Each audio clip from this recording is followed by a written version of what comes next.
কিয়ামতের আগ দিয়ে ভণ্ড নবী দাবিদার বেড়ে যাবে। বুখারীর বর্ণনায় বিশ্বনবী বললেন, ততক্ষণ পর্যন্ত কিয়ামত হবে না যতক্ষণ না 30 জন ভণ্ড নবী দাবিদার বেরোবে। ভণ্ড নবী দাবিদার একটাও নবী না, কুল্লুহুম কাযযাবুন দাজ্জালুন, সবগুলো মিথ্যাবাদী, কাযযাব আর দাজ্জাল। বিশ্বনবী হচ্ছেন সর্বশেষ নবী। আমার নবীর পরে আর কোন নবী আসবে? আমার রসুলের পরে আর কোন রসুল আসবে? এই কথাটা যারা মানবে না তার ঈমান থাকবে।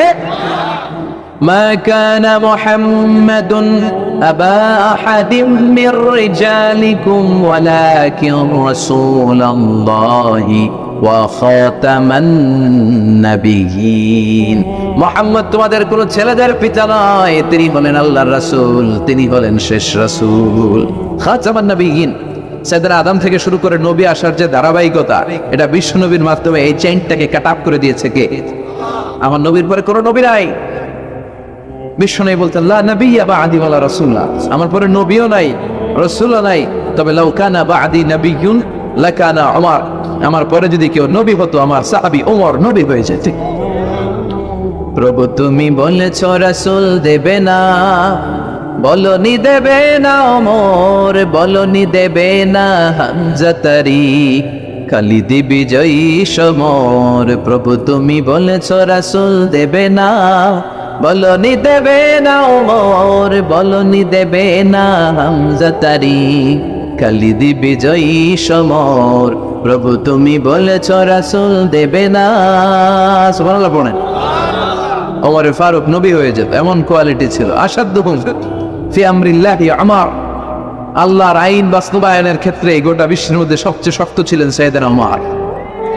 আর এই উম্মতের মধ্যে সবচেয়ে নরম দিলের ছিলেন সাইয়েদনা আবু বকর। আরহামু উম্মতি বি উম্মতি আবু বকর। তিনি যখন নামাজে দাঁড়াতেন, সালাতে দাঁড়াতেন, উনি যখন তেলাওয়াত শুরু করতেন, উনার কান্নার আওয়াজে তেলাওয়াতের আওয়াজ বুঝতে যেত। আর আমাদের নামাজে কান্না আসে? হ্যাঁ, নামাজে দাঁড়াইলেই সারাদিন যেটা মনে পড়ে ওটা নামাজে দাঁড়াইলেই মনে পড়ে।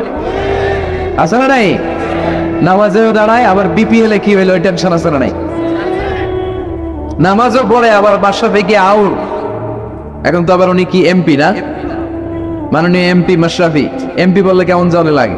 শুধু মাশরাফি বলতে ভালো লাগে, কথা কম। তো উনি কি আউট নাকি ছক্কা? এই টেনশন গুলো আছে না নাই? এই তো আমাদের নামাজ। এই নামাজগুলো মিজানের পাল্লায় উঠালে কোনো ওজন হবে? কথা বলেন। বিশ্বনবী যখন সালাত পড়তেন, বিশ্বনবীর পা গুলো ফুলে, হাত্তা তাতাওয়ারনা মুকাদ্দামা, টিউমার যেমনি ফুলে থাকে, বিশ্বনবীর পা গুলো ফুলে যেত। তাহাজ্জুদ পড়তে পড়তে দাঁড়িয়ে থাকতে থাকতে হাত দুইটা প্যারালাইজড হয়ে যেত, আর নাড়াতে পারে না। এরপরে তিনি হাত ছেড়ে দিতেন প্রশান্তির জন্য। এরপরে হাত ছেড়ে দিয়ে কেরাত পড়তেন, আবার যখন ভালো লাগতো আবার পড়তেন। সুবহানাল্লাহ পড়া। আলী কারামাল্লাহু ওয়াজহার পায়ের ভেতরে এক যুদ্ধে তীর ঢুকে গেল। এই তীর টেনে বের করা যায় না, তীর টান দিলে উনি চিৎকার মারে, জখম হয়েছে অনেক ভিতরে। বিশ্বনবী বললেন, আরে না বিসসালাহ ইয়া বিলাল, আকিমিস সালাত, বেলাল আযান দাও, নামাজ শুরু কর। নামাজ শুরুর আগে আরেক সাহাবীরে বললেন, আলী যখন জামাতের কাতারে দাঁড়াবে, তুমি নামাজে না দাঁড়িয়ে আলীর পায়ের সামনে যে ওই পায়ের তীরটা টান দিয়ে বের করবা। সুবহানাল্লাহ পড়েন। একামত হলো, বিশ্বনবী সালাত শুরু করলেন। বিশ্বনবীর কথা অনুযায়ী ওই সাহাবী যে আলী কারামাল্লাহু ওয়াজহার পা থেকে টান দিয়ে তীরটা বের করে নিয়ে আসলেন, ফিনকি দিয়ে রক্ত বেরোলো, জায়গাটা রক্তে সয়লা, কিন্তু সাইয়েদনা আলী কারামাল্লাহু ওয়াজহা টেরি পায়নি। সালাত শেষ, উনি দেখেন পায়ের মধ্যে তীর নাই, রক্তের সয়লাব, যেখানে দাঁড়ালেন ওখানে খালি রক্ত।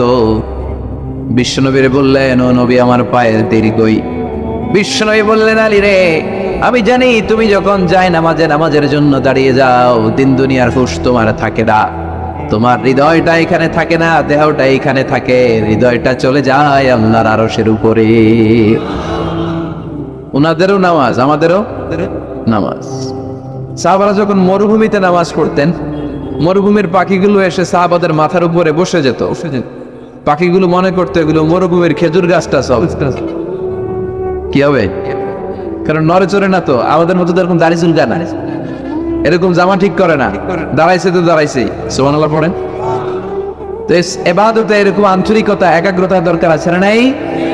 বিশ্বনবীর পরে কোনো নবী হবে না, কিন্তু বিশ্বনবী বললেন কিয়ামতের আগে এরকম অনেক ভণ্ড নবী দাবিদার বের হবে। বিশ্বনবীর সময়কালেই এক ভণ্ড নবী দাবিদার বের হয়েছিল, ওর নাম হচ্ছে মুসাইলামাতুল কাযযাব। এসে বলে মুহাম্মদ আন-নবুওয়া নিসফুন লাকা ওয়া নিসফুন লি, তুমি একা নবী নও, নবুয়ত অর্ধেক তোমার অর্ধেক আমার, আমারটা আমারে বুঝায় দাও। বিষ্ণু বললেন তোরে বুঝাই দেবো, আনতা লাস্তা মুসাইলামা ফাকাত আনতা মুসাইলামাতুল কাযযাব, আজ থেকে তুই শুধু মুসাইলামা না, তুই ভণ্ড মুসাইলামা, তুই মিথ্যাবাদী মুসাইলামা। বিশ্বনবীর পরে এরকম আলজেরিয়াতে অনেক ভণ্ড নবী দাবিদার বের হয়েছে। এই যে ভারতবর্ষের ইন্ডিয়া পাকিস্তান, এখানে পাঞ্জাব একটা এলাকা আছে, নাম শুনছেন? গোলাম মির্জা গোলাম আহমদ কাদিয়ানি, এই বেয়াদবটাও নবুয়ত দাবি করেছে। নাউজুবিল্লাহ পড়তে পারলেন না? সে প্রথমে দাবি করছে আমি শেষ নবী, এরপরে সে দাবি করছে আমি ইমাম মাহাদি, এরপর সে দাবি করছে আমি ঈসা আল মাসীহ। এই ভণ্ডটার অনুসারী বাংলার জমিনে আছে না নাই? এদেরকে রাষ্ট্রীয়ভাবে কাফের হিসেবে আখ্যা দেওয়ার দরকার আছে না নেই? এত আন্দোলন হয়, এত কথা হয়, কিন্তু সরকারের টনক নড়ে দেওয়া, এদেরকে রাষ্ট্রীয়ভাবে কাফের হিসেবে ঘোষণা দিতে হবে, সার্কুলার জারি করে চিল্লায় বলেন ঠিক কি না? এটা মুসলমান নয়। কারণ আপনি শুধু লা ইলাহা মানলে মুসলমান হতে পারবেন না, মুমিন হতে পারবেন না। বিশ্বনবীর উপর সাক্ষী দেওয়ার দরকার আছে না নেই? বিশ্বনবী শেষ নবী, ওনার পরে কোনো নবীও আসবে না, কোনো রাসূলও আসবে না, চিল্লায় বলেন ঠিক কি না? এই বেয়াদবটা পায়খানা করতে যায় টাঙ্কি ভাঙ্গা বইয়ের টাঙ্কিতে বইরা মারছে, শত শত বছরের ময়লা পায়খানাটার মধ্যে জমা, গু খাইতে খাইতে পেটটা হয়েছে এত বড়, আর পারে না, আল্লাহকে খা জনমের খাওয়া। নবীরা যেখানে মারা যায়, নবীরা নিজে পবিত্র, যেখানে মরে ওই জায়গাটাও, কিন্তু বেয়াদবটা কই মরছে? হ্যাঁ, বাথরুমের টাঙ্কির ভিতর। তো মেথর নিয়ে আসা হয়েছে, মেথর ভাইরা এসে রশি দিয়ে ওটার উঠায়, কিছু দূর ওঠার পরে এত ওজন, রশি টসি ভাঙ্গে আবার দশ করে পড়ে, আবার উঠায়, আবার আল্লাহকে জনমের মতো গু খাইয়া নেই। বিষ্ণুর সাথে বেয়াদবি করেছিস, তোর ইজ্জতের 12টা আমি বাজায় দিলাম, চিল্লা এখন ঠিক কিরা? যারাই বিষ্ণুবীর সম্মান নিয়ে ছিনিমিনি খেলেছে, তাদের রেহাই দুনিয়াতেও নাই, আখিরাতেও না। এই মুসাইলামা দুনিয়াতেই অপমানিত হয়েছিল। সে বিশ্বনবীকে নকল করত, কপি করত, বেয়াদবি করত, স্পর্ধা দেখাতো। বিশ্বনবী কোন গাছের মধ্যে হাত লাগালে ওই গাছের ফলন বেড়ে যেত। সে বলতো আমি নবী, তার এলাকার লোকেরা বলে তাহলে বিশ্বনবী মুহাম্মদের মতো তুমি আমাদের এলাকার গাছে হাত লাগাও। সে কোনো গাছে হাত লাগাইলে ওই গাছের সব ফল মরে যেত। বিশ্বনবী কোন লোনা পানির কুয়ার ভেতরে অজু করে কুলির পানি ফেললে ওই লোনা পানির কুয়া মিঠা পানির কুয়াতে পরিণত হতো। আর এই বদমাসটা যদি মিঠা পানির কোন কুয়ার মধ্যে কুলি ফেলাইতো, ওইটা লোনা পানির কুয়া হয়ে যেত। বিশ্বনবী মদিনাতে আসার পরে মদিনার নিউ বর্ন বেবিদেরকে বিশ্বনবীর কাছে নিয়ে আসা হতো। বিশ্বনবী তাদেরকে তাহনিক করাতেন। তাহনিক মানে খেজুর হালকা একটু খেয়ে বিশ্বনবী লাড়া লাগিয়ে, বিশ্বনবী লাড়া মোবারকটাই বাচ্চার ঠোঁটের মধ্যে বিশ্বনবী লাগিয়ে দিতেন। এখন বিশ্বনবী নাই, আলেমদের কাছে যাবেন, তিন হুজুরের কাছে যাবেন, হাফেজ সাহেব হুজুরের কাছে যাবেন, হুজুর মধু খেয়ে বাচ্চার মুখে লাগাই দিবে। উনি যে সবসময় কোরআন পড়েন, ওনার সিনাতে যে কোরআন, ওইটার বরকত আছে না নেই? বিশ্বনবী তাহনিক করতেন, খেজুর খেয়ে ওই লালা মিশ্রিত খেজুর বাচ্চার মুখে লাগিয়ে দিতেন, আর বাচ্চার মাথায় হাত দুলিয়ে দিতেন। বিশ্বনবীর হাত মদিনার যে সমস্ত নবজাতক বাচ্চাদের মাথায় লেগেছে, বাচ্চাদের মাথার চুল বড় করে দিয়েছে কে? সেও বিশ্বনবীর মতো অ্যাক্টিং করতো। তার কাছে নবজাতক বাচ্চা নিলে সেও তাহনিক করতো। তাহনিক করার সাথে সাথে বাচ্চা বমি শুরু করে দিত। আর মাথায় হাত লাগায় দিলে মাথার চুল বাড়াতো, বড় কথা, আজীবনে বাচ্চাগুলো টাক মাথা থাকতো। কি করতো? টাক মাথা। তার মানে বেয়াদবির পরিণাম, অপমান দুনিয়া থেকেই শুরু হয়ে যায়। তো বিশ্বনবী বললেন এই ভণ্ডদের আবির্ভাব শুরু হবে।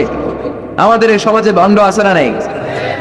দুদেল বান্দা কালমা চোর, না পায় শ্মশান না পায় গোর, দিন থাকিতে আইরে পথে ছাইড়া দে ভণ্ডামি, ভণ্ডামি ভণ্ডামি ভণ্ডামি, ছাইড়া দে ভণ্ডামি।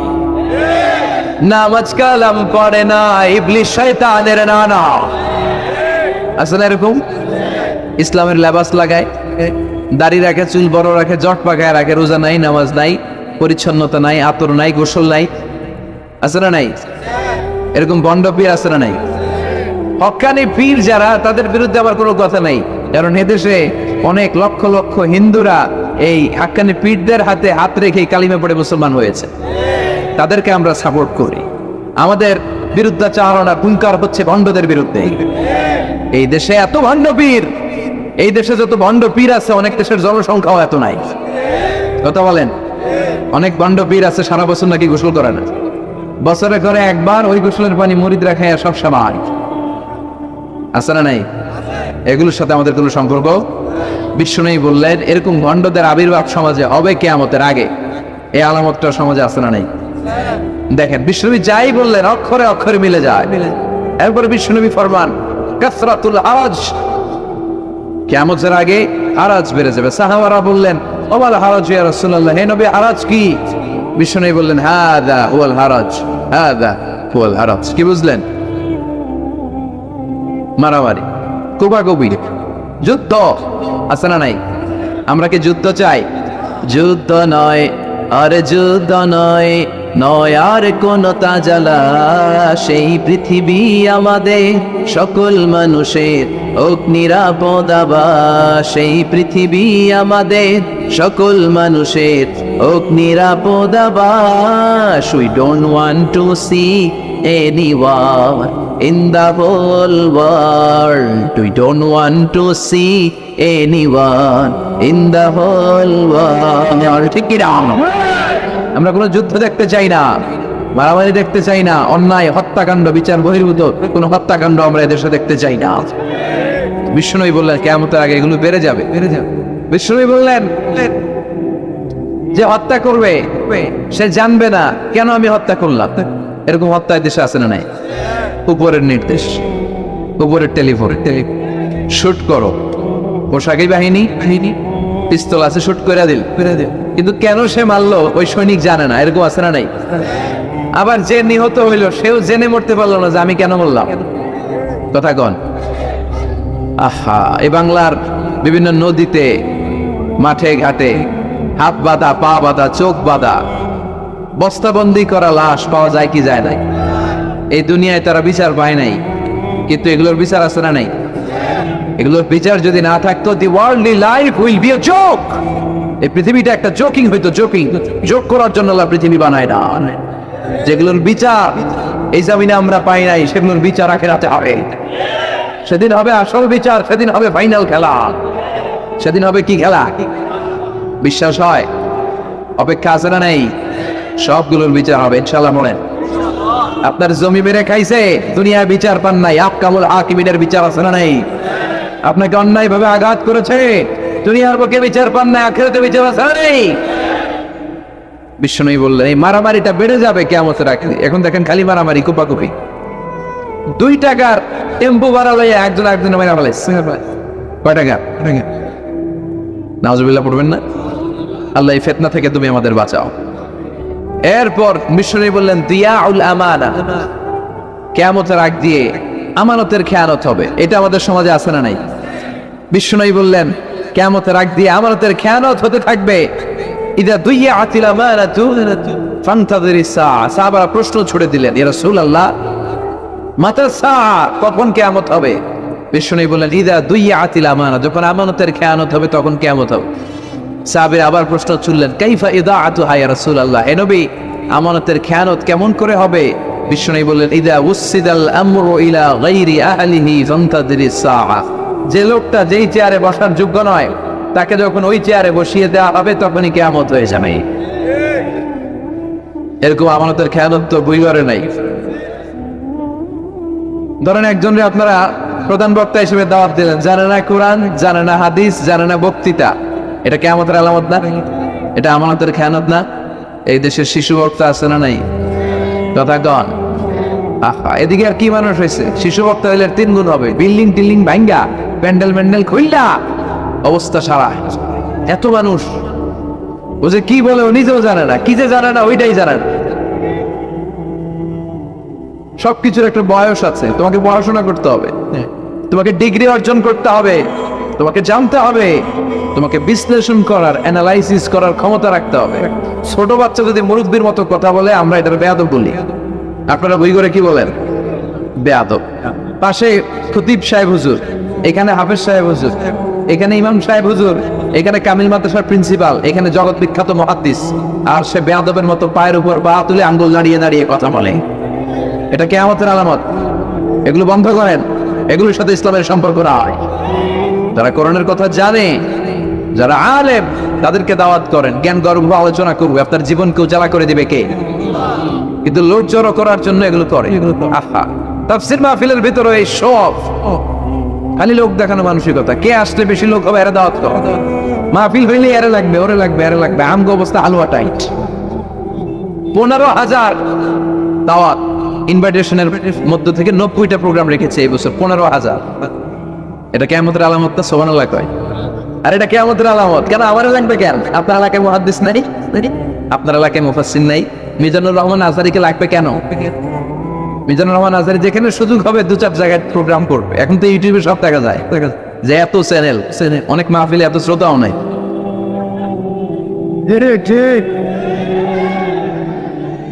কথাগণ, এখন কোথাও যেতে পারি না। আজকে এয়ারপোর্ট থেকে আসার পথে, এয়ারপোর্ট থেকে বের হইতে লাগতেছে আধা ঘন্টা। লোকজনের দাবি হচ্ছে হুজুর সেলফি তুলুন, সেলফি তুলবো, তাও বিভিন্ন অঙ্গভঙ্গি করে, এরকম মুখ বাঁকা করে, এরকম হাত বাঁকা করে। আমি বললাম কি স্টাইল? এটা গ্যাংনম স্টাইল। আসলে নাই তো এগুলো লৌকিকতা যেন না হয়। এটা তো দিনের দাওয়াতের একটা সেক্টর, একটা প্ল্যাটফর্ম। এখানে উইগরের যিনি সবচেয়ে বড় খতিব সাহেব হুজুর, উনি আসলেই চলবে।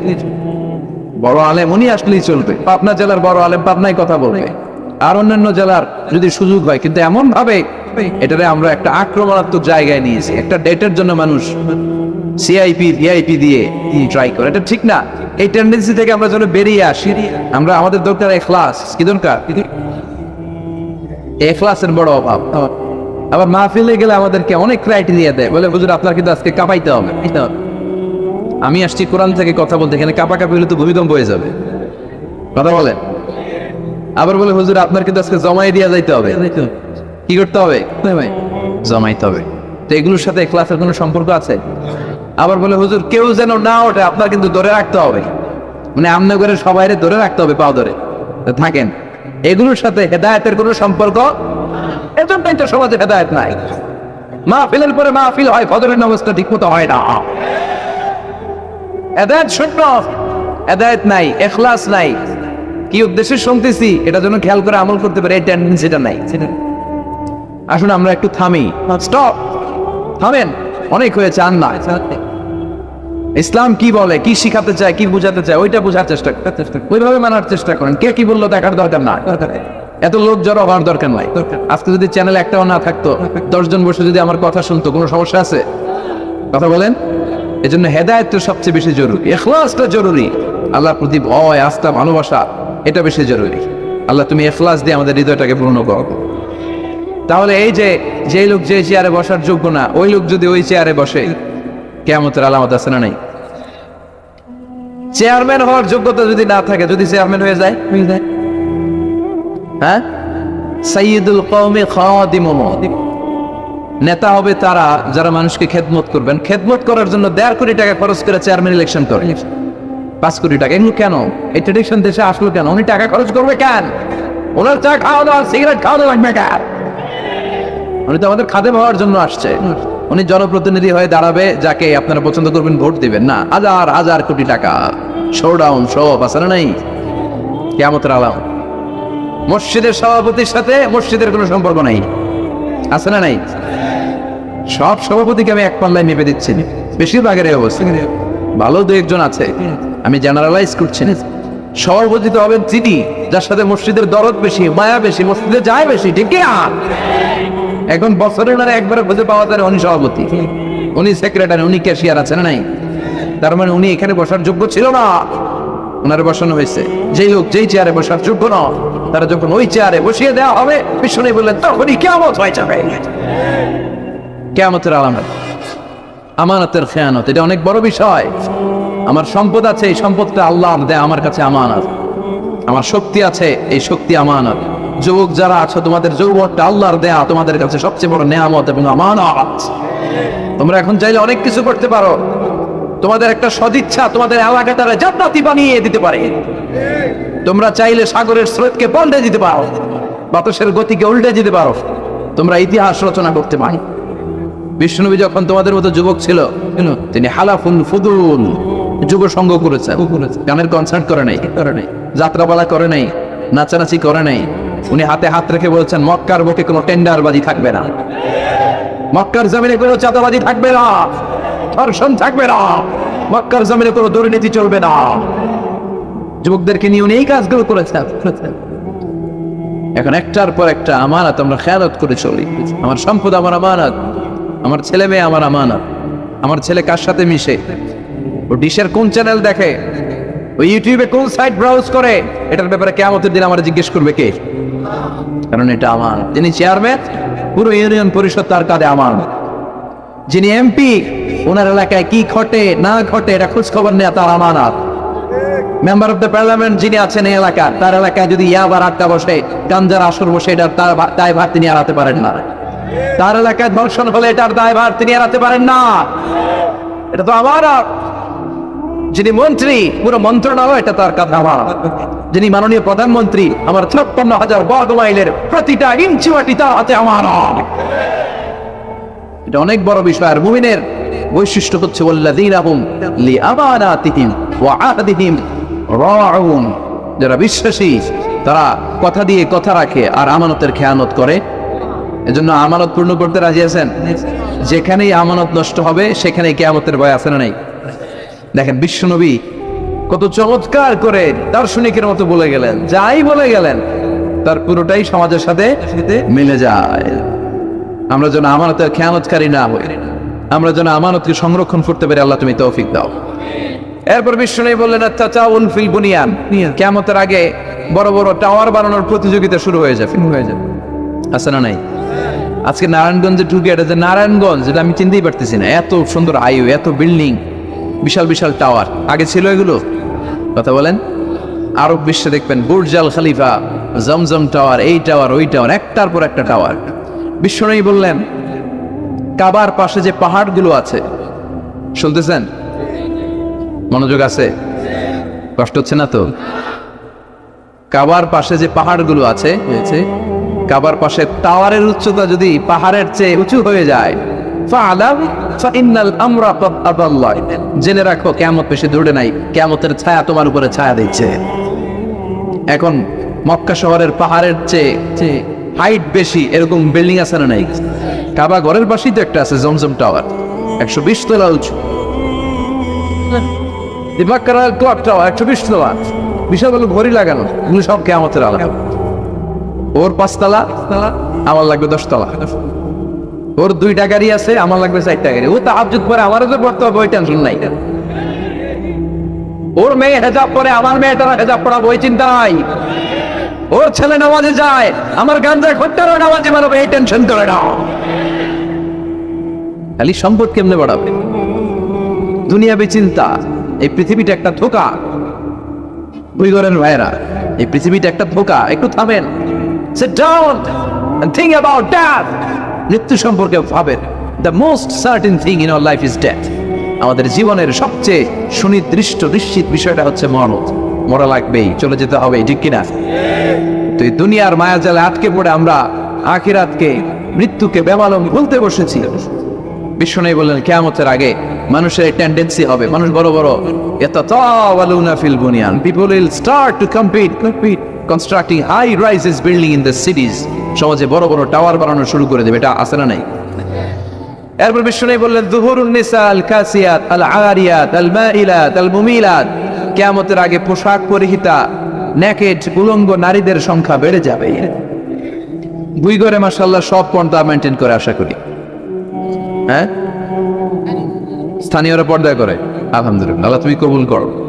কিন্তু গোটা বাংলাদেশের দৃশ্য কি ভুইগরের মতো? না, ভয়ঙ্কর। বিষ্ণু বললেন কাসিয়াত আল আরিয়াত আল মাইলাত আল মুমিলাত, পোশাক পরিহিতা উলঙ্গিনী, মানে বোরকাও পড়বে, বোরকাওয়ালি, মানে তিনি বোরকা পরেন কিন্তু টাইট ফিটিং বোরকা। আছে না নাই? তো এতে আপনি, আমার মায়েরা, আমার বোনেরা, আমি আপনাদেরকে সবসময় সম্মান দিয়ে কথা বলার চেষ্টা করি, একটু বোঝেন। এই যে আপনি টাইট ফিটিং এর বোরকাটা পরলেন, এতে লাভটা হলো কি? আপনার দেহের উঁচু নিচু ভাঁজ টের পাওয়া যায়, আপনার সৌন্দর্য প্রকাশ পেয়ে যায়। হেজাব আল্লাহ এমনি এমনি দেয় নাই, যার সম্মান বেশি ওটার প্যাকেট বেশি। কথা কন, ডায়মন্ডের আংটি ওই রাস্তার মধ্যে বিক্রি করে না? স্বর্ণের আংটি না, ওইটা স্পেশাল মার্কেটে বিক্রি করে। কোনো মার্কেটের সামনে পুলিশ রাইফেল নিয়ে দাঁড়ায় থাকে না, কিন্তু স্বর্ণ মার্কেটের সামনে রাইফেল আছে না নেই? ভিতরে স্পেশাল সিকিউরিটি আছে না নেই? গ্লাস ফিটিং করা, ওইখানে সিকিউরিটি আলাদা স্পেশাল লকার আছে না নেই? কারণ এটার দাম বেশি, তাই এটার পর্দা বেশি, প্যাকেট বেশি। সুবহানাল্লাহ পড়ে। নারীদেরকে তো ইসলাম মর্যাদা দিয়েছে। বিষ্ণু বলেছেন, দুনিয়া কুল্লুহা মাতা ওয়া খায়রু মাতা'আদ দুনিয়াল মারআতিস সালিহা। দুনিয়ার সব বড় সম্পদ, আর এই সব সম্পদের মধ্যে সবচেয়ে দামি সম্পদ হচ্ছে নেককার নারী। এদের পেটগুলা খনি।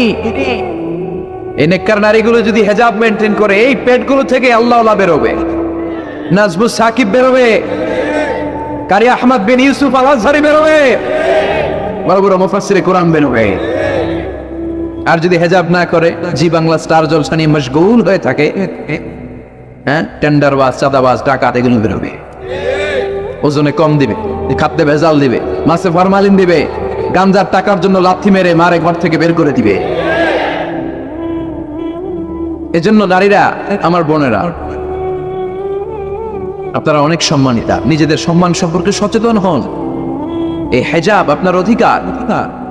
এই হেজাব নারীর অহংকার, হেজাব নারীর আভিজাত্যের প্রতীক, হেজাব নারীর রুচির প্রতীক। আপনার রুচিটা কেমন আপনার পোশাক থেকে বোঝা যায়। কথা কন, যে মেয়েটা হিপ হপ স্টাইলে চলাফেরা করে, গ্যাংনং স্টাইলে, এই মেয়েটারে ইপটিজিং করার সুযোগ আছে না নেই? কিন্তু যে হেজাব মেনটেন করে যেই নারীরা চলে, এদেরকে দেখলেই একটা সম্মান চলে আসে। কি ভুল বললাম? একটা সম্মান আসে না? আপনাদের সম্মানটা আপনারা রাখবেন। বিষ্ণু বললেন, যুহুরুন নিসাল কাসিয়াতাল আরিয়াতাল মাইলাতাল মুমিন। কিয়ামতের আগে পোশাক পরিহিত উলঙ্গিনী নারী বেরোবে। লা ইয়াজিদনা রিহাহা লা ইয়াদখুলনাল জান্নাতা ওয়া লা ইয়াজিদনা রিহাহা। এই নারীগুলো জান্নাতে তো প্রবেশ করবেই না, জান্নাতের ঘ্রাণও নাকে লাগবে না। ওয়া ইন্না রিহাহা তুজাদু মিন মাসিরাতি 500 সানা। আর জান্নাতের ঘ্রাণ 500 বছর দূরের রাস্তা থেকেও টের পাওয়া যায়। খেয়াল করে বুঝছেন, এখান থেকে জান্নাতে পৌঁছতে আরো 500 বছরের রাস্তা। কয় বছরের? এত দূরে থাকতেই জান্নাতের সুবাতাস এসে আপনার নাকে ধাক্কা লাগবে। সুবহানাল্লাহ পড়বেন না? এই নারীগুলো জান্নাতে যাবে না, জান্নাতের ঘ্রাণও পাবে না। এজন্য বাবা যারা এসেছেন, সচেতন হন। আপনার মেয়ে চাইলেই যে কোনো ড্রেস আপনি তাকে কিনে দিতে পারেন। মায়েরা যারা আমার কথা শুনছেন, আপনার মেয়ে আবদার করবে, সে তো ছোট, সে কি বুঝে? একটু দেখবেন, অনেক বিয়ের অনুষ্ঠানে আমি দেখেছি, মায়ের বয়স হচ্ছে 60, মায়ের হাত মোজা, পা মোজা, বোরকা লাগাইছে দুইটা, পাশে ষোড়শী অষ্টাদশী তন্নি সুন্দরী সুস্নিগ্ধা এক মেয়ে, বয়স মাত্র 18, ওর বুকে অন্য নাই, ওটা গলায় শোভা পাচ্ছে। 60 বছরের বুড়া মহিলার দিকে কেউ তাকাবে? ওনার তো ডেট এক্সপায়ার্ড, ডেট এক্সপায়ার্ড।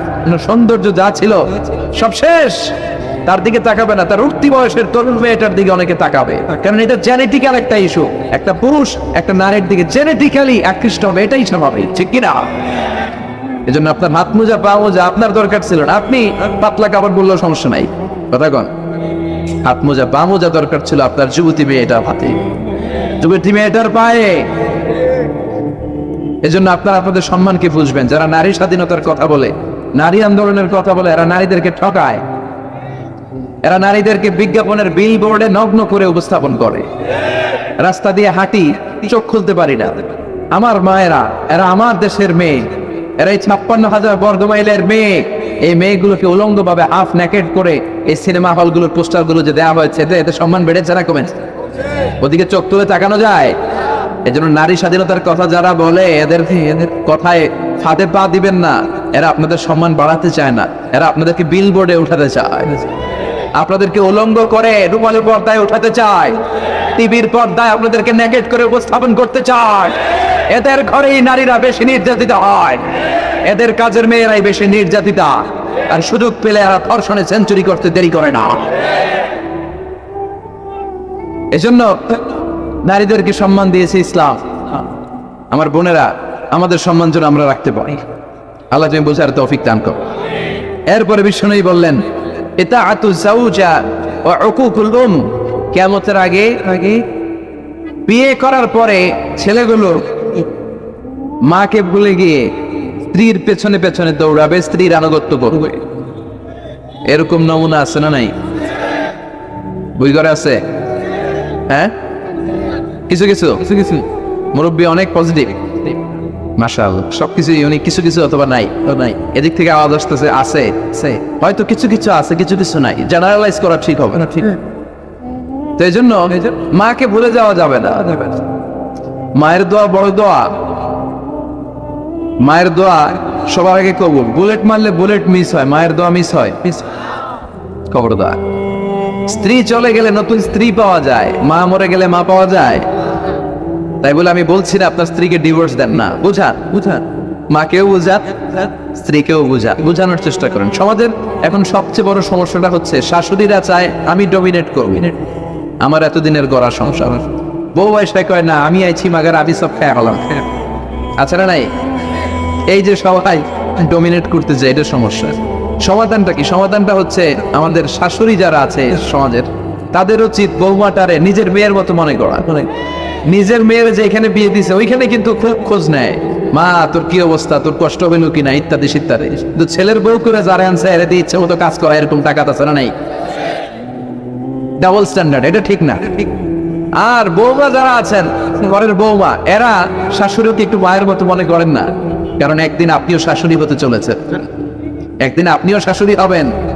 রং ধরা যৌবন জং ধরে শেষ, আপনারও ছেলে হবে, এই ছেলের বিয়ে করাতে হবে, এই ছেলের বউ এসে আপনার ঘরে তাই করবে আপনি আপনার শাশুড়ির সাথে যা যা করেছেন।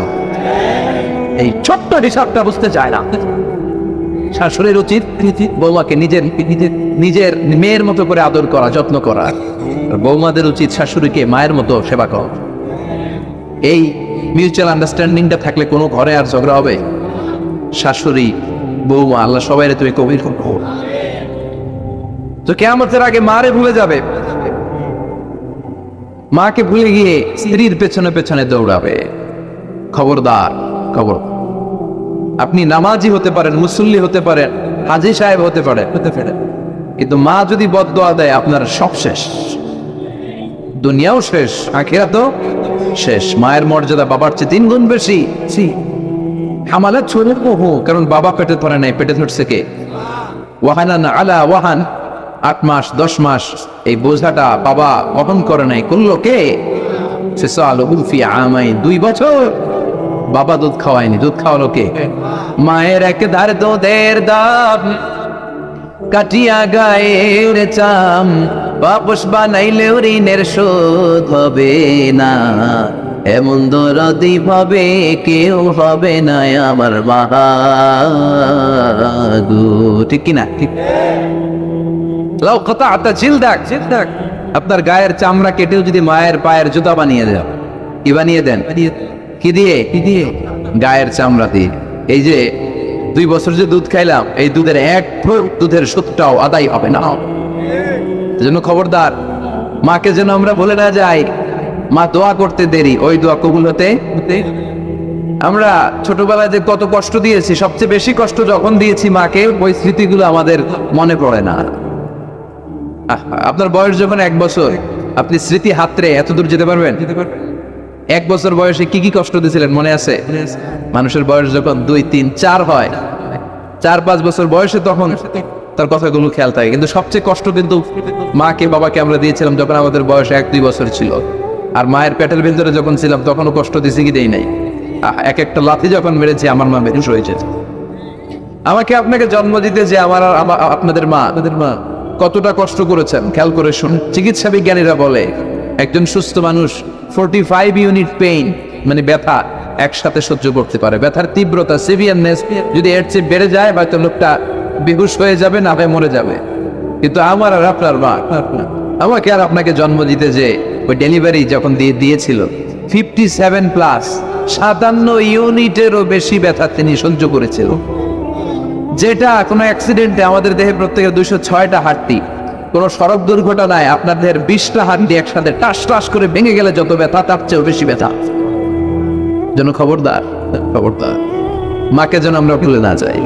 মায়ের দোয়া যেন নেই, কখনো যদি মায়ের সাথে বেয়াদবি করে থাকি আমরা যেন মাফ চেয়ে নেই। রাজি আছি তো যুবকেরা? রাজি আছি সবাই? কাজী নজরুল ইসলাম খুব সুন্দর করে বলেছেন, মসজিদেরই পাশে আমায় কবর দিও ভাই, ঠিক কিনা? মসজিদেরই পাশে আমায় কবর দিও ভাই, যেন গড়ে হতে মুয়াজ্জিনের আযান শুনতে পাই। আমার ঘরের পাশে দিয়ে ভাই নামাজিরা যাবে, পবিত্র সেই পায়ের ধ্বনি এ বান্দা শুনতে পাবে। গোরা যাব হতে গুনাহগার পাইবে রেহাই, মসজিদেরই পাশে আমায় কবর দিও ভাই। কত মানুষ নামাজি ভাই মসজিদানিহীনতে, আল্লাহর নামের জিকির করে লুকিয়ে গভীর রাতে।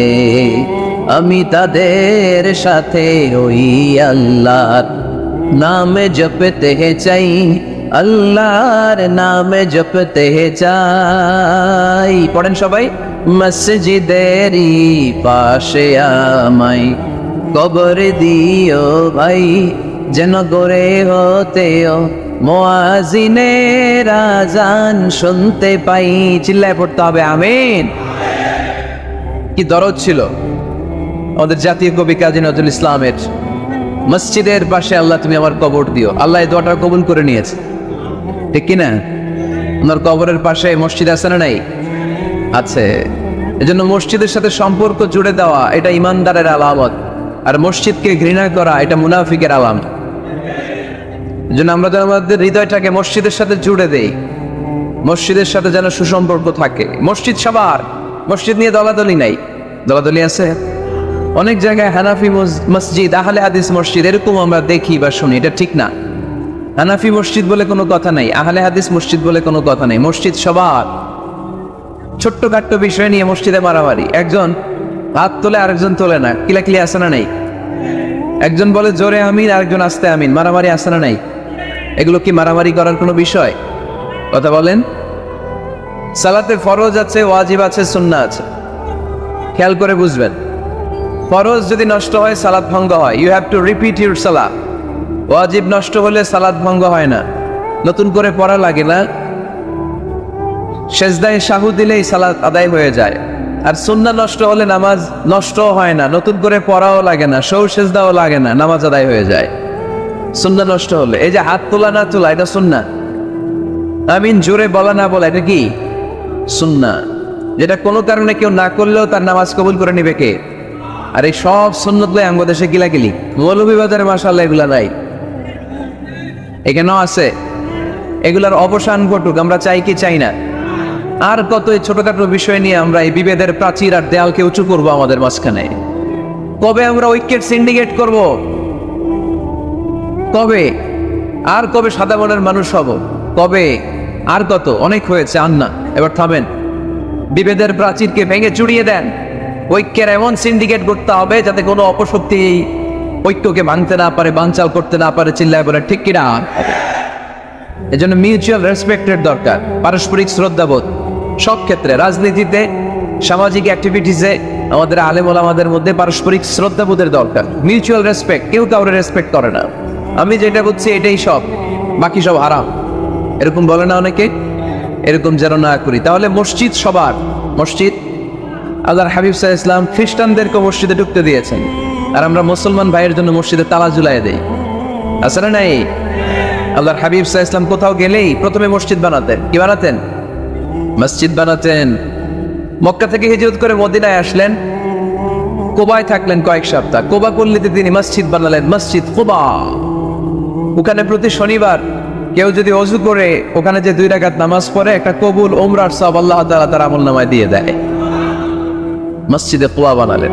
তারপরে মদিনায় এসে মসজিদে নববী বানালেন আল্লাহর হাবিব সাল্লাল্লাহু আলাইহি ওয়াসাল্লাম। মসজিদে নববী, এটা ছিল আল্লাহ রাসূল সাল্লাল্লাহু আলাইহি ওয়াসাল্লামের বৈশিষ্ট্য। কোথাও গেলেই তিনি মসজিদ বানাতেন। মসজিদে নববী, হায় রে, এখন তো কত সুন্দর মসজিদ আমরা দেখি, আমরা যে সালাত পড়ি। আল্লাহর হাবিব সাল্লাল্লাহু আলাইহি সাল্লামের সময় এই মসজিদে নববী কি এরকম ছিল? কথা বলেন। ফ্লোর ছিল বালুর ফ্লোর। কিসের ফ্লোর? আমাদের মসজিদের ফ্লোর কিসের? টাইলস। আল্লাহ রাসূল সাল্লাল্লাহু আলাইহি ওয়াসাল্লামের মসজিদে নববীর ফ্লোর কিসের? কথা বলে না। তো আওয়াজ করে উত্তর দেন না কেন? কষ্ট হচ্ছে? দুপুরে খাইছেন না সবাই? কেন খান নাই কেন? রোজা রাখছিলেন? হ্যাঁ, ফজর বাদে আইছি। আচ্ছা ঠিক আছে, ঠিক আছে। আচ্ছা আচ্ছা, সাউন্ড নাই, কথা শোনা যায় না? তো এইটা শোনা কেমনে? জিজ্ঞেস করলাম কথা শোনা যায় না, কয় না। তো এটা শুনলা কি করে? মানে অল্প শোনা যায়, তাই তো? এই একটু পরে আমার বিদায় ঘন্টা বাজবে, আমি চলে যাব। এই তোমরা ডিস্টার্ব করতে করতে আমার সময় শেষ। তোমরা ডিস্টার্ব করলে তোমাদের লস। আমি আমার টাইমের 1 মিনিটে বেশি যেতে পারবো না, কারণ এখানে আসরের সালাতের আজান শুরু হয়ে যাবে, এরপরে কোনো কথা নেই। আর বক্তব্য লম্বা করা এটা বেদাত। এই বেদাতকে আমি সুন্নাতের মধ্যে আনতে চাচ্ছি। একটা সময়ে একেবারে কমায় নিয়ে আসবো। এত প্রোগ্রামও আমি করতে চাই না। আমি ঘোষণা দিয়েছি আগামী বছরে সারা বাংলাদেশে আমার প্রোগ্রাম হবে 50টা। কয়টা? 50টা। এরপরের বছর 30টা, এরপরের বছর 20টা। বিভাগীয় প্রোগ্রাম করলেই চলবে আমার। এক এক বিভাগে যে 2 দিন 3 দিন খালাস। এত দরকার নেই, এত লম্বা চূড়ার বক্তব্যের দরকার নেই। আধা ঘন্টা চুপ করে শোনেন, কয়েকটা মেসেজ ড্রপ করি, take it with you to your home, then practice and apply in the society. নিয়ে যান, আমল করেন, সমাজে কাজে লাগান। সমাজটা আলোকিত করে দিবে কে? খুতাবুকুম তাওয়িলা, সালাওয়াতুকুম কাসীরা। আল্লাহর হাবিব সাল্লাল্লাহু আলাইহি ওয়াসাল্লাম বললেন, কিয়ামতের একটা আলামত, কিয়ামতের আগে তোমাদের বক্তব্য হয়ে যাবে লম্বা, সালাত হয়ে যাবে খাটো। সালাতের পরে তাসবিহ পড়তে চায় না লোকটা, ব্যস্ত, মহা ব্যস্ত, সুপার বিজি। কোত্থেকে আসলে এই ব্যস্ততা? আপনি রবের সাথে মুনাজাত, না যাই ইউনাজি মুনাজাত, আপনার রবের সাথে একাকী নীরবে কথা বলতে মনে চায় না আপনার? তাই তো তাড়াতাড়ি কিসের? ধীর স্থির হন, একটু স্থির হন, একটু মনোদৈহিক প্রশান্তি অর্জনের চেষ্টা করেন। সব সময় ব্যস্ত, ধাক্কাধাক্কি, উচ্ছৃঙ্খলা, এগুলো আমাদেরকে শেষ করে দিয়েছে। এজন্য লম্বা চোরা বক্তব্য ঠিক না। বক্তব্য শুনতে আমাদের ভালো লাগে, আমল করতে ভালো লাগে না। বক্তব্যটা শেষেই সিগারেট ধরায়, আছে না নাই? মাহফিল শেষেই বিড়ি ধরায়, কয় চমৎকার ওয়াজ করছে হুজুরে। ওয়াজটা সেরকম হয়েছে, অনেক কণ্ঠ সুন্দর হুজুরের। এতদিন ইউটিউবে দেখছি, আজকে সরাসরি দেখাইছি। আছে না নাই? তো কি লাভ হয়েছে? লাভটা হয়েছে কি? এই যে মাহফিল শেষে বিড়িটা ধরাইলেন আর গেলেন, কোনো লাভ হয় নাই। এগুলো থেকে বেরিয়ে আসতে হবে। বছরের পর বছর আমাদেরকে শিখানো হয়েছে একভাবে। কেউ এই পরিবর্তনের আওয়াজ তোলে নাই। আওয়াজ আপনাকে তুলতে হবে। আওয়াজ তোলার জন্য এত মানুষ লাগে না, আপনি একাই যথেষ্ট। আপনি দাঁড়ান না সামনে, দেখবেন আপনার সামনে কেউ টিকে থাকতে পারবে না, ঠিক কিনা? কিন্তু আপনার শক্ত সিদ্ধান্ত লাগবে, পরিবর্তনের জন্য শক্ত মানসিকতা লাগবে, যে আমি পরিবর্তন করতে চাই। We have to change. যুগ জামানা পাল্টে দিতে চাই না অনেকজন। এক মানুষই আনতে পারে জাতির জাগরণ। এক মানুষই বিপদকালে বাঁচায় কাফেলায়, ক্ষুদ্র ডিঙ্গি বাঁচায় জাহাজ অসীম দরিয়ায়। এজন্য আপনার শক্ত সিদ্ধান্ত পারে আপনার মৌলভীবাজারটাকে দেশের শ্রেষ্ঠ জেলা, শ্রেষ্ঠ থানা হিসেবে আল্লাহর কাছে কবুল করতে, ঠিক কিনা? এজন্য লম্বা চূড়া আলোচনা ঠিক না। ছোটখাটো অল্প কয়েকটা মেসেজ নিয়ে যেতে পারলেই that's enough. One of the minor signs before the day of judgment, your Islamic lectures will be very longer, and your salah 5 times a day will be shorter. কিয়ামতের আগে বক্তব্য লম্বা, নামাজ খাটো, তাসবিহ পড়ে না, ব্যস্ত, মহাব্যস্ত। এই মহাব্যস্ততা ছাড়েন, কোরআন সুন্নাহর দিকে ফিরে আসেন। বরকত দিবে কে? বিশ্বনবীর মসজিদে নববীর ফ্লোর বালুর ফ্লোর ছিল, আমাদের ফ্লোর টাইলস। আল্লাহর হাবিব সাল্লাল্লাহু আলাইহি ওয়াসাল্লামের মসজিদে বালি নিচে, এই বালিতেই নামাজ পড়তেন। বৃষ্টি হলে কাদামাটি হয়ে যেত, কাদামাটিতেই সেজদা করতেন। সেজদা করলে কাদার মাটি আল্লাহর হাবিব সাল্লাল্লাহু আলাইহি ওয়াসাল্লামের নাকে আর কপালে লেগে যেত। তিনি সালাম ফিরিয়ে সাহাবাদের দিকে মুখ ফিরিয়ে বসলে দেখতেন প্রতিটা সাহাবীর নাকে আর কপালে কাদার মাটি মিশে আছে। তার মানে প্রিয় নবী সাল্লাল্লাহু আলাইহি ওয়াসাল্লামের মসজিদে নববী ছিল কাঁচা, কিন্তু মুসল্লি ছিল পাকা। আমাদের মসজিদগুলো হয়েছে পাকা, কিন্তু মুসল্লি কাঁচা, ঠিক কিনা? ফজরের সালাতে মানুষ নাই। ইমাম সাহেব আছেন কে কে এলাকায়? দেখি ইমাম, মসজিদের ইমাম, মাশাআল্লাহ। আপনাদের এখানে মসজিদে ফজরের নামাজে কয় কাতার হয়? 5 জন 6 জন। কেনে এত কম? কেনে? হ্যাঁ, আসে না, আসতে চায় না লোকজন। তো এই যে 5-6 জন ফজরের সালাতে, কল্পনা করতে পারেন ফজরের জামাতে লোক যায় না, এটা একটা মহামারী। যেদিন ফজরের জামাতের দৃশ্য আর জুমার নামাজের দৃশ্য একরকম হয়ে যাবে, ওই দিনই বাংলাদেশে ইসলাম কায়েম হয়ে যাবে। এখন স্লোগান তুলে বিপ্লব বিপ্লব, ইসলামী বিপ্লব। আর ফজরের সময় আমি কম্বলের ভিতরে, আছে না নাই? কোনো বিপ্লব হবে না। ফজরের নামাজ জামাতে পড়ুন, সকালটারে বরকতময় করে দিবে কে? আল্লাহর হাবিব সাল্লাল্লাহু আলাইহি ওয়াসাল্লামের মসজিদ ছিল সবার জন্য উন্মুক্ত, এখানে সবাই আসতে পারতেন। এজন্য মসজিদ হবে সবার। আমরা মসজিদের আবাদকারী হতে চাই। এজন্য রাব্বুল আলামিন বলেন, ইন্নামা ইয়া'মুরু মাসাজিদাল্লাহি মান আমানা বিল্লাহি ওয়াল ইয়াউমিল আখির ওয়া কামাস সালাতা ওয়া আতাজ যাকাতা ওয়া লাম ইয়াখশা ইল্লাল্লাহ فعسى أولئك أن يكونوا من المهتدين سبحان الله পড়েন। রব্বুল আলামিন বললেন মসজিদের আবাদকারী হবে তারা যারা আল্লাহর প্রতি ঈমান আনে, আখিরাতের প্রতি ঈমান আনে, যারা সালাত কায়েম করে, যারা যাকাত আদায় করে, যারা দুনিয়ার কাউকে ভয় পায় না, ভয় পায় একজনকে, চিল্লায় বলেন তিনি কে? যাদের হৃদয়ে আছে আল্লাহর ভয়, তারা কবু পথ ভুলে যায় না। আল্লাহর প্রেম ছাড়া এই দুনিয়া কারো কাছে কোনো কিছু চায় না, ঠিক কিনা? তাহলে যারা মসজিদের আবাদকারী, এরা ভয় পায় একজনকে, চিল্লায় বলেন তিনি কে? মসজিদের আবাদকারীদের প্রথম গুণ, তারা আল্লাহ বিশ্বাস করে, তারা আখিরাতে বিশ্বাস করে, তারা সালাত কায়েম করে, তারা যাকাত আদায় করে, তারা আল্লাহ ছাড়া পৃথিবীর কাউরে ভয় পায় না। আল্লাহ বলেন ফাআসা উলাইকা আইয়াকুনু মিনাল মুহতাদিন, আশা করা যায় তারাই হলো হেদায়েতের রাস্তার উপরে আছে, ঠিক কি না? তারাই মসজিদের আবাদকারী, যারা মসজিদে যায়, সালাত আদায় করে। এখন মসজিদের আবাদকারী আপনি হতে চান, আপনি মসজিদে যান না, আপনি আবাদকারী হতে পারবেন? মসজিদের অনেক সভাপতি আছে মসজিদে যায় না, আছে না নাই? মৌলভীবাজারে এই সমস্যা বোধহয় নাই। মসজিদের সেক্রেটারি মসজিদে যায় না, আছে না নাই? তাইলে হইলো, এটা হইলো, এটা মেনে নেওয়া যায়? এজন্য সভাপতি সাহেবরা, আপনি কষ্ট করে মসজিদ বানিয়েছেন, মসজিদে যাবেন। সভাপতি সাহেব আপনি মসজিদে যাবেন, সেক্রেটারি সাহেব আপনি মসজিদে যাবেন, তাহলে আপনি সঠিক মসজিদের আবাদকারী হবেন, ঠিক কিনা? আমরা মসজিদের আবাদকারী হতে চাই ইনশাআল্লাহ। পড়েন উমরানুল মাসাজিদ। মসজিদের আবাদ কি করে করতে হয়? মসজিদ আবাদ করার এক নাম্বার মাধ্যম হচ্ছে মসজিদ নির্মাণ করা। কি করা? নির্মাণ করা। খেয়াল করবেন, আল্লাহর হাবিব সাল্লাল্লাহু আলাইহি ওয়াসাল্লাম বলেছেন, মান বানা মসজিদান মিন মালিহি ফিদ দুনিয়া বানাল্লাহু লাহু বাইতান ফিল জান্নাহ। যে ব্যক্তি নিজের পকেটের টাকা খরচ করে দুনিয়াতে মসজিদ বানায়, আল্লাহ তাআলা তার জন্য জান্নাতে ঘর বানায়। 60টা জিনিস মানুষ মরে যাওয়ার পরে তার কবরে পৌঁছতে থাকে। ইন্না মিম্মা ইয়ালহাকুল মুমিন মিন হাসানাতিহি বা'দা মাউতিহি।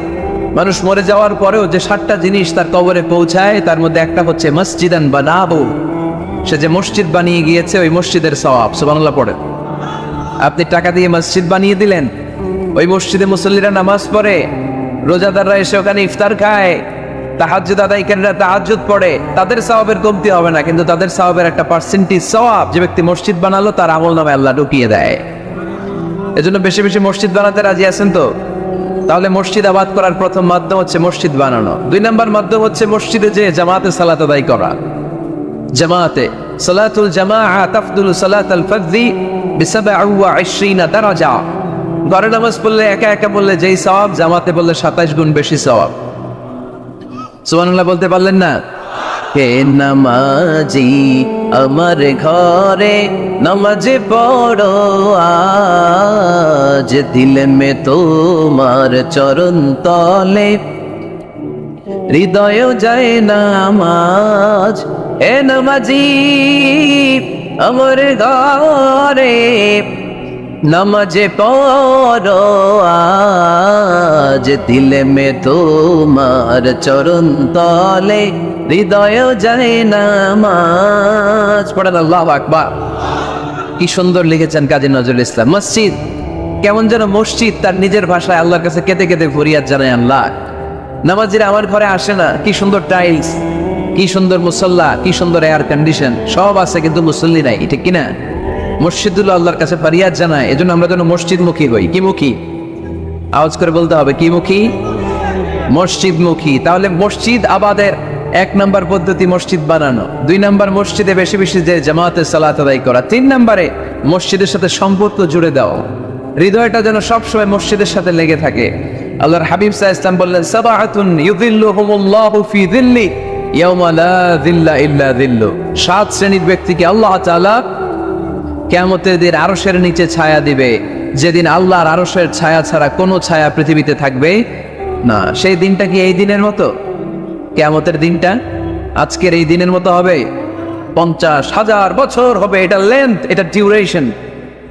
কাআন সাফসাফা লা তারা ফিহা ইওয়াজা ওয়ালা আমতা, লেভেল প্লেইং ফিল্ড, তামার জমিন। একটু কল্পনা করেন তো ওই দিনটা কত ভয়ঙ্কর। বাবা ছেলেরে চিনবে না ওই দিন, ছেলে বাবারে চিনবে না, স্ত্রী স্বামীকে চিনবে না, স্বামী স্ত্রীকে চিনবে না, পীর সাহেব মুরিদ চিনবে না, মুরিদ পীর সাহেবকে চিনবে না, নেতা কর্মীকে চিনবে না, কর্মী নেতাকে চিনবে না। হায় হায়, ইয়া নাফসি বলে কাঁদবে। সূর্যটা মাথার কাছে চলে আসবে, সূর্যের তাপে মাথার মগজগুলো গলে গলে নাকের ছিদ্র আর কানের ছিদ্র দিয়ে টপ টপ করে বেয়ে বেয়ে পড়বে। তৃষ্ণায় মানুষগুলো পাগল পাড়া, জিহ্বাটা বের হয়ে নাভি পর্যন্ত ঝুলতে থাকবে। সেদিন সবাই পাগলের মতো ছুটতে থাকবে, কোনো ছায়া নাই আল্লাহর আরশের ছায়া ছাড়া। আল্লাহর হাবিব বললেন, 7 শ্রেণীর ব্যক্তিকে আল্লাহ তাআলা আরশের নিচে ছায়া দিবেন। এর মধ্যে 1 শ্রেণীর ব্যক্তি রাজুলুন কলবুহু মুআল্লাকুন বিল মাসাজিদ, ওই ব্যক্তি যার হৃদয়টা সবসময় আল্লাহর মসজিদের সাথে লেগে থাকে। মসজিদের সাথে যার হৃদয় লেগে থাকে তাকে আরশের নিচে ছায়া দিবে কে? এজন্য মসজিদের সাথে যেন আমাদের হৃদয়গুলো লেগে থাকে। অনেকেই দেখবেন এত ভালো নামাজি, জোহর পরে টেনশন করে আসরটা কই করবো, আসর পরে চিন্তা করে মাগরিবের সময় আমি কোথায় থাকবো, মাগরিবের সময় টেনশন, ইস এশাটা হয়ে গেলেই তো শেষ। এরকম লোক আছে না নাই?